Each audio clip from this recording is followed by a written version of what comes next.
Gujarat focus ન્યૂઝમાં આપનું હાર્દિક સ્વાગત છે। હું હિરલ। આજના મુખ્ય સમાચાર।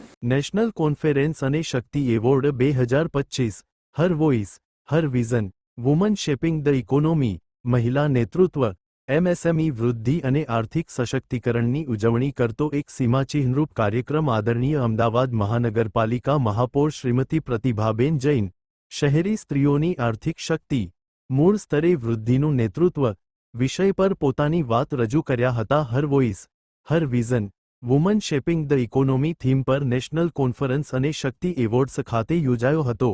આ પ્રતિષ્ઠિત કાર્યક્રમમાં ઉદ્યોગના નેતાઓ નીતિ નિર્માતાઓ અને પરિવર્તનકારોને આર્થિક વિકાસ નેતૃત્વ અને ઉદ્યોગ સાહસિકતામાં મહિલાઓની મહત્વપૂર્ણ ભૂમિકા પર પ્રકાશ પાડવા માટે એકસાથે જોવા મળ્યા હતા।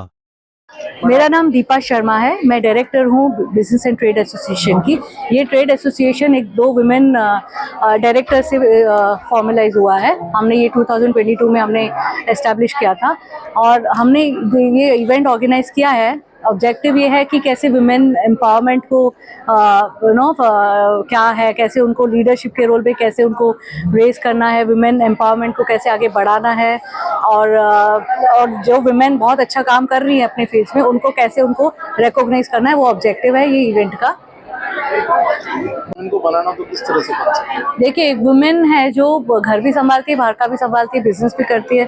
तो वुमेन का ये होता है बहुत सारी चैलेंजेस होती है, लेकिन वुमेन को सारा बैलेंस करके रहना चाहिए। बैलेंस आप कर सकते हैं, जैसे आपका फैमिली सपोर्ट मिलता है तो आपको काफ़ी अच्छा रहता है, बट वो बैलेंसिंग एक्ट वुमेन को आना चाहिए जो हम कर रहे हैं। I am a mother, I am a wife, I am a business person, I am also a working professional. तो हम बहुत सारे रोल हम लोग प्ले करते हैं, हम लोग बैलेंस करते हैं अपनी लाइफ को कैसे कैसे करना है with the support of family and other stakeholders. MSME સેક્ટરમાં અવોર્ડ મળેલો છે ફોર ધ યર 2025। મને હું ઇન્ડસ્ટ્રીયલ સેક્ટરમાં કામ કરું છું, એમએસએમઈ સેક્ટરમાં, જેમાં મને woman of the year 25 MSME સેક્ટરમાં એવોર્ડ મળેલો છે। મારો આ વુમન્સને આગળ વધારવામાં કે દરેક બેરિયર તોડીને કે જે ફેમિલી આપણે એવું માનીએ છીએ કે ફેમિલીના લીધે આપણે એક બેરિયર છે જેનાથી આપણે આગળ નથી આવી શકતા, બટ આપણી જાતે એ બેરિયર તોડીને આગળ જવું પડશે અને પોતાને એ લેવલ પર લાવવું પડશે કે ના, હું લીડરશિપ રોલમાં લાવવાની જરૂર રહેશે દરેક વ્યક્તિને।